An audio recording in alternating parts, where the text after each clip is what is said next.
Stump mic से रोहित शर्मा के स्वर में गुस्से से ज्यादा पीड़ा थी। दिन का समय हो चुका था। बारिश से प्रभावित तीसरे दिन के खेल के अंतिम ओवर से पहले के राहुल ने नाथन लियोन की एक गेंद को मिड विकेट की ओर क्लिप किया और सिंगल लेने के लिए कॉल किया। ये देखने से पहले कि गेंद डाइव लगाकर स्लाइड कर रहे पैट कमिंस के ऊपर से गई है या नहीं।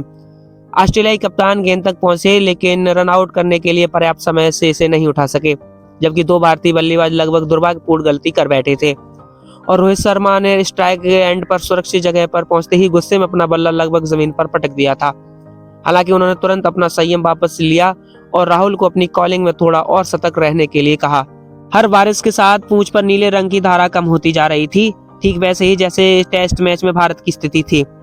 जायसवाल और सुमन गिल क्रम से अपने पहले और दूसरे ओवर में स्टार की फुल गेंदों पर गुस्से में शॉट लगाने के लिए आउट हो गए। इससे पहले हैजलवुड ने विराट कोहली को आभासी 5वें स्टंप पर फुल इस डिलीवरी पर फ्लैश किया और उन्हें चिंताजनक रूप से परिचित अंदाज में विकेट के पीछे किनारे पर आउट कर दिया। पंत और राहुल ने 15 मिनट तक संघर्ष किया।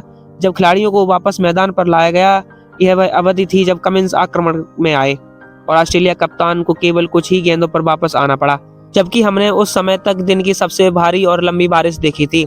सूरज भी पूरी तरह से गायब हो गया था और गावा को केवल फ्लड लाइट से रोशन किया गया था और बहुतों ने एम्पायर रिचर्ड केटलबोरो और रिचर्ड इलिंगवर्थ से उम्मीद की थी कि वे स्थानीय समय अनुसार लगभग 4:45 पर मैदान पर उतरेंगे, लेकिन वे खेल को फिर से शुरू करने पर विचार करेंगे इससे पहले कि वे ऐसा करते।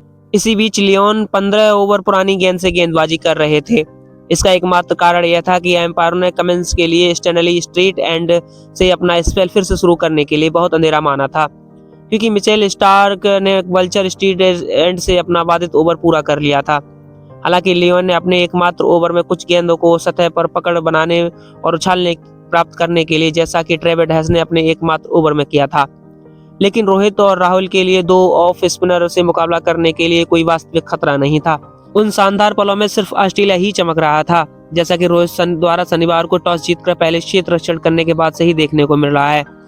इसकी शुरुआत एलेक्स कैरी ने बल्ले से अपनी सनसनीखेज फॉर्म से दिखाते हुए की, जिसमें उन्होंने कुछ बेहतरीन शॉट लगाए, जिसमें एक्स्ट्रा कवर पर एक बड़ा छक्का भी शामिल था, जिसके बाद उन्होंने 70 रन बनाए।